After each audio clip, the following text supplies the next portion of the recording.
Hi, I'm Zibby Owens, the creator and host of the award-winning podcast that you're listening to right now. Thank you so much, called Moms Don't Have Time to Read Books. It is a daily podcast, 365 days a year, and each day we talk to an author about all of the things related to their career, their book, their life, and more in 30 minutes or less, because who has time? I am now an author myself, although I wasn't when I started this podcast, and you can get my new memoir, Bookends, a memoir of love, loss, and literature, wherever books are sold starting July 1st, and my children's book, Princess Charming. You can learn more about me at zibbyowens.com, but really you're here to learn more about the authors, and that is what we're going to do. Also, be sure to check out all the other podcasts in the Zcast Podcast Network. You can learn more at zcastnetwork.com and definitely check out those shows as well. Maira Kalman is the author and illustrator of Women Holding Things. She illustrated William Strunk Jr.'s classic, The Elements of Style, and is the author of My Favorite Things, Principles of Uncertainty, and In the Pursuit of Happiness. Maira is also the author-illustrator of numerous children's books, like the book Cake, which my husband gave to my son, and her artwork has graced a dozen covers of The New Yorker. Her watches, clocks, accessories, and paperweights have been featured at the Museum of Modern Art store. She lives in New York City. Maira is like a really, really big deal. You should definitely listen. Welcome, Maira. Thanks so much for coming on Moms Don't Have Time to Read Books to discuss Women Holding Things. This book is so moving on so many levels and also so visually beautiful, given its many illustrations and the combination of text and language and color and all the rest. Tell me about your decision to do this book in the pantheon of your many projects and productions. Well, during the pandemic, my son and I were upstate with his very tolerant wife also. And we decided to make little booklets, self-published, that would raise money for organizations and for causes that we believed in. And one of the booklets was Women Holding Things, a little 64-page pamphlet. And the idea just held. It just felt, important. And I am clearly engaged and obsessed with my family, with my history, the women in my family, and then the women all over in my life, and and fictional and real. Well, you wove in, as you said, historical figures like Cézanne and other figures, but also your own family members. And you tell one story about your aunts who were twins. Tell me about that. Who hated each other. And it's my dear mother-in-law. And it's funny because the stories, some of them are, maybe you could say, private. Yeah. Or I don't want to use the word secret. So yes, one of the women holding grudges is my mother-in-law and her twin sister, who clearly were and had an antipathy to each other for their whole lives. And then as the story evolves, there were betrayals and as I mentioned, Casablanca-like situations. They were Hungarian, which explains a lot in and of itself. Very, very beautiful women. So that is one way to hold. There's the holding a grudge, which is actually probably every one of us holds some kind of grudge, but we won't linger there. That section was interesting too, as it talks about love and finding love even at age 90. And can you talk a little bit about that and how people died in different people's arms? And right. It was such a sweet story. That's from the same story, but that sense of, as we're getting older, some of us are getting older, that feeling of, what's important and what is meaningful and what do we hold? What do you really want to hold in your life? And it changes, of course, and it flows, and there's a balance of things. But basically what you want to hold, I think, is your love and your work, and however that's defined. And your sanity. Let's say, in the case of Virginia Woolf, it didn't work that well, but you want to hold on to your sense of optimism. I really like this notion of holding on to things when so much of the narrative around women is about all the things that we are juggling, right? Mm-hmm. It makes it sound like we're constantly dropping things, or that it's unintended, or like that we're trying to hold too much, or we can't do it. And your book is a celebration of the fact that no, we've got this and we're holding so much and it's really okay. We don't have to be circus acts. Like, this is life and this is beautiful. And sometimes we fall, the sense of doing many things and having to take care of so many different things. And I say is just utterly exhausting. And, yes. The common thread of everybody I talk to is that just they're completely exhausted. So, how do you balance that again, with just focusing in very specifically on what you're doing at the moment and what you're doing that really means something. And there's a lot of noise that you kind of have to get rid of. Can I just read the last couple of pages when you talk specifically about this and you write? And of course, these are absolutely beautiful illustrations, which people listening can't see, but you'll have to just go buy the book. Objects around us hold our attention and our love. It is hard work to hold everything, and it never ends. You may be exhausted from holding things and be disheartened, and even weep if you are very emotional, which could be anyone on any day with good reason. But then there is the next moment and the next day, and hold on.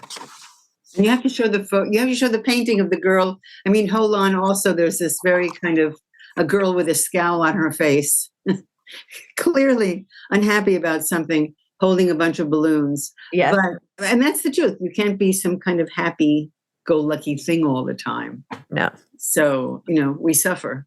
Did you paint these to go along with, like, what was the order? Did you have these already in your sort of back closet, or did you paint them all afresh for this project, or what? Most of them are new for this project, and then there are some that I just can't resist using, and I have in other projects, and I bring them into the book. So it's a mix, but mostly new, and mostly a desire to explore what it means to paint and to use color and how that expresses the emotion. And I'm very lucky to be able to write and paint. And we know when the painting is not sufficient, I can write, and vice versa. So I think that's pretty great. I can kind of jump back and forth, and it's a little bit like writing music and writing the lyrics and the composing the music too. There is a fluidity about that goes back and forth, and everything is just snippets that I find from my life and from waking up in the morning and not knowing what I'm going to do. I mean, I kind of know.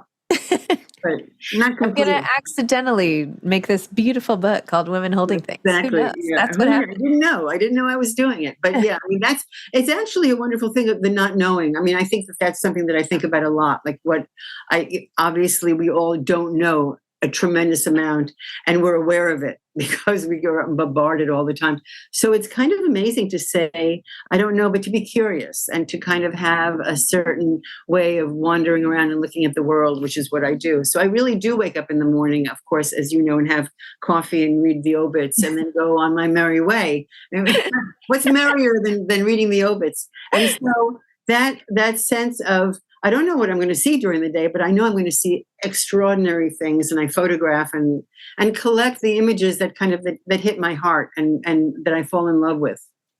I love that. The images that hit my heart. That's cool. Cool is the wrong word. It's beautiful. You wrote about this concept of time as well. Can I read one more paragraph? Is that sure. Okay?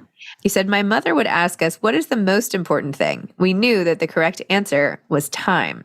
You could say that my mother lost a great deal of time to an unhappy marriage, but how unhappy was it? Shakespearean level? Run-of-the-mill unhappy?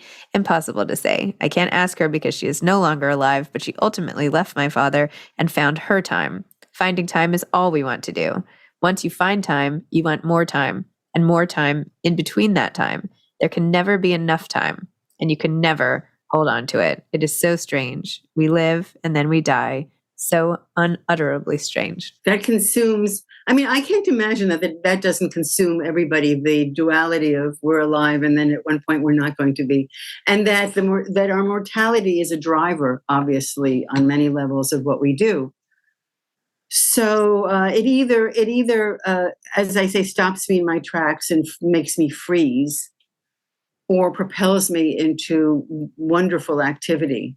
And I've accepted the fact that both are true and valid and part of the day.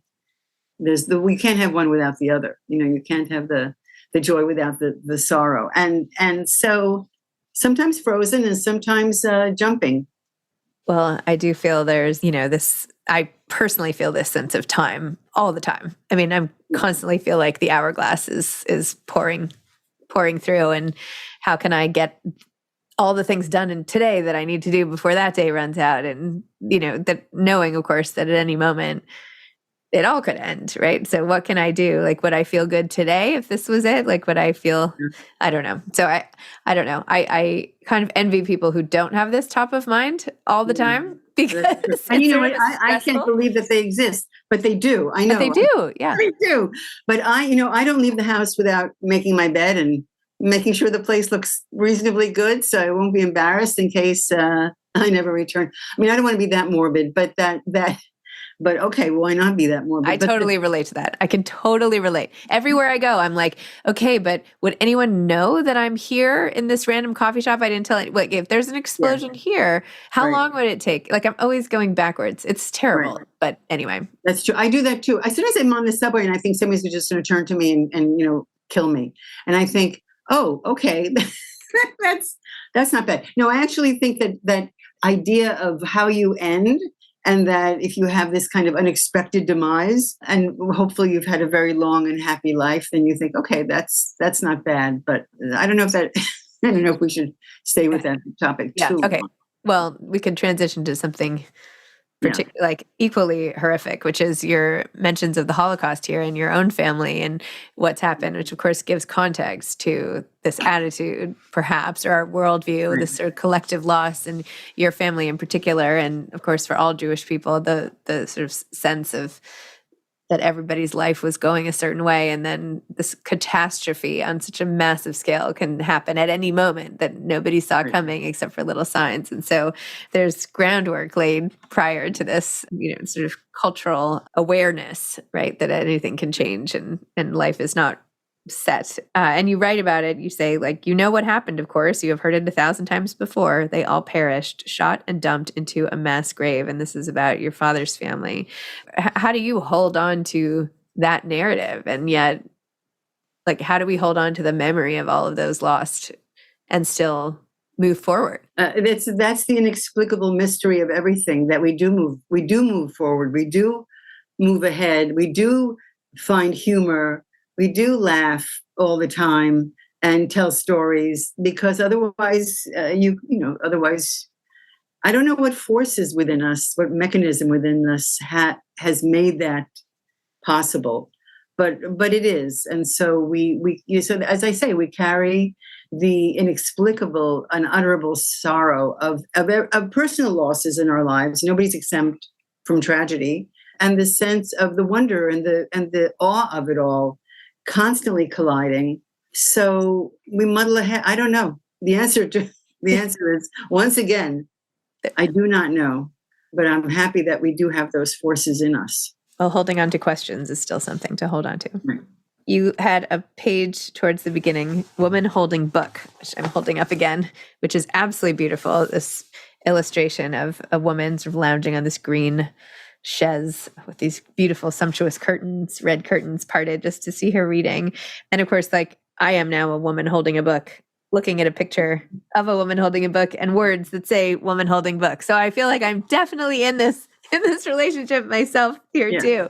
Tell me about this illustration, and are you selling this as one-off prints or anything? Because I feel no, there is. I think that the original was sold. I have a wonderful new gallery, Mary Ryan Gallery, which is really wonderful at selling the paintings.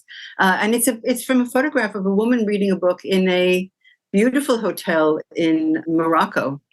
So those moments that I encounter somehow of really just fill me with so much joy and such a sense of purpose that, I know I'm going to do a painting of this woman, and I'm going to go to my studio and I'm going to work and forget everything and listen to music, and it's glorious. What kind of music do you listen to when you paint? Mostly classical. I was on a loop of all of Bach, which could be a loop forever. I mean, I don't have to leave him, but a lot of classical music.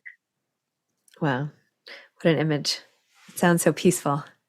It is. Oh really. My gosh. Like meditative state.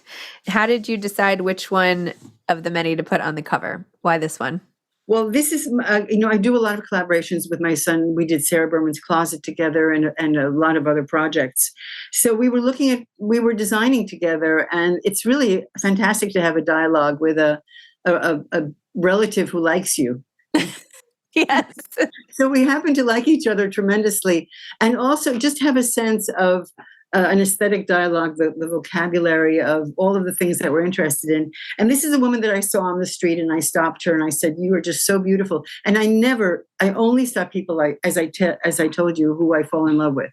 It's never out of cynicism. It's never out of, mocking anybody. It's just kind of like, oh my God. And what I'm seeing in a person is the courage, and the courage that it takes to get up in the morning, which I think is, as obviously is considerable, and to go through the day doing what you're doing.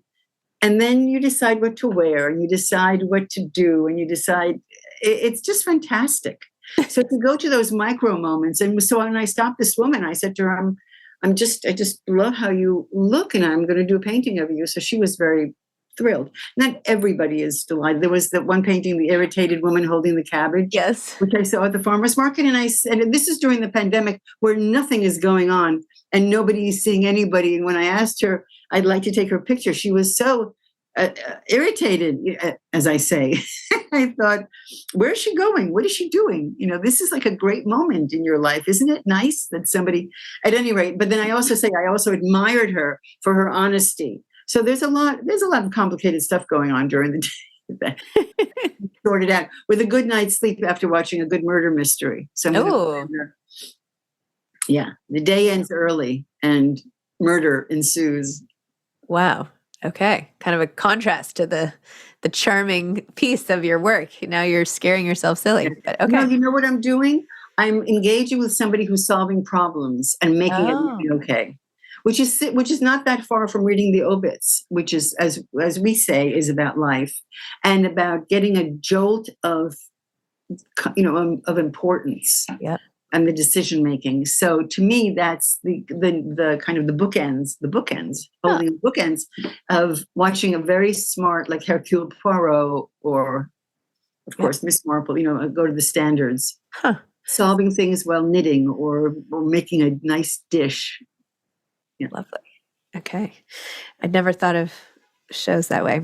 So what's the last photo you took of somebody, like yesterday or this morning or something that inspired you? I didn't take a photo that made me complete. I haven't stopped drawing her. Is a woman that I saw at the Met, and I was at the Tudor show, and the fashion at the Met with what people are wearing to the museum is often as good, sometimes better, but certainly as good as, well, not as good as, but extraordinary. So she was at the Tudor show, which is completely amazing. And in there, everybody, I'm really thinking a lot about guilt and remorse, because when you see the paintings from the Tudors and from Henry and Elizabeth and Mary, they all killed each other for power. Everybody killed everybody in some machination, even very directly or surreptitiously.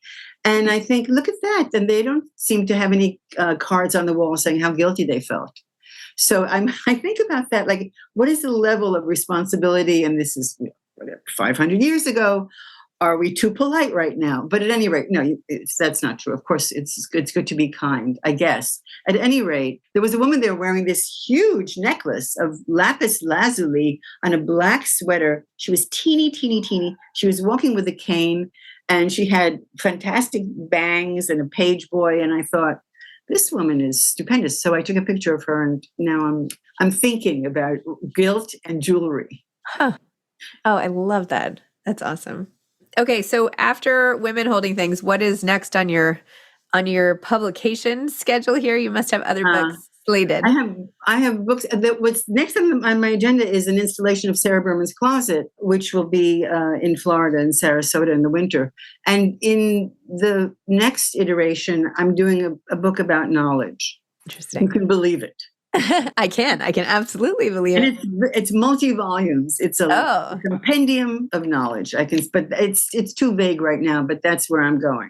I love it. Like a box set, like an encyclopedia. It could be. Right, exactly. A door-to-door salesman is going to come to your door. Perfect. Salesperson. Right.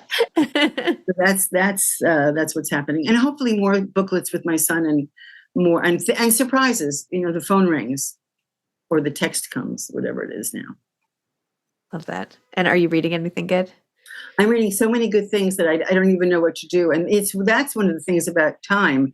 But I'm in a Proust group, and I'm reading the whole 7 volumes again. I did it with a proofreader, so 8 years together.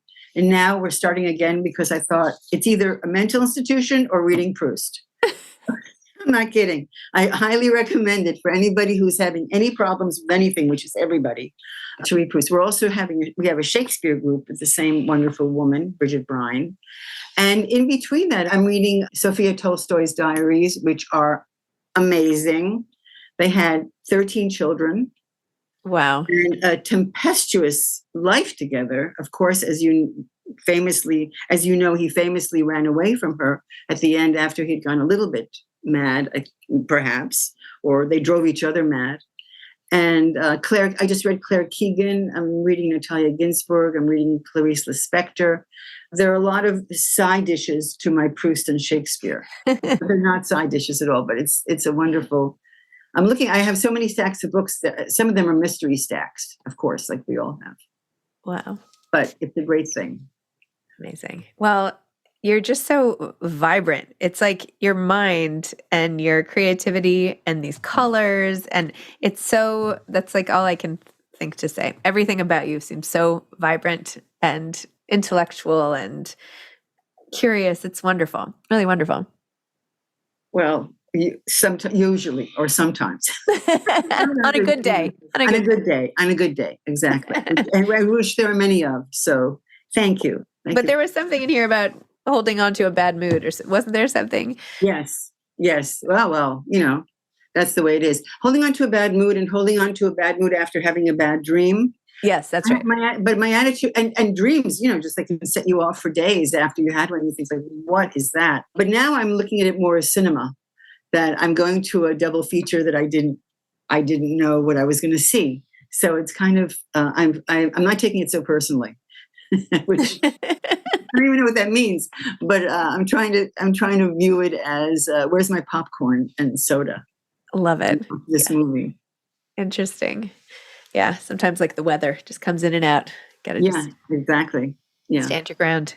Well, Maira, thank you so much. It's always a delight to chat with you. And this is going on all my gift guides this year of what to give and what I'll be giving. And it's just such a beautiful sort of ode to women and all the many aspects of who we are and what we do, and that it's okay to crumble at times as well. Absolutely. It's essential. Yeah. So, that's wonderful. Well, thank you. Have a very good, the holiday season is upon us. That's a nice thing. Baking shall ensue. Yes. All right. Thanks so much. Take care. Bye-bye. Bye. Thanks for listening to this episode of Moms Don't Have Time to Read Books. Don't forget to follow me on Instagram at Zibby Owens and at Moms Don't Have Time to Read Books. Also sign up for my newsletter at zibbyowens.com and sign up for my virtual book club and meet lots of authors on Zoom every other week. Thanks so much to Steve and Ryan at Texture Sound for the sound editing. And thank you to Morning Moon Productions for providing this fantastic intro and outro music.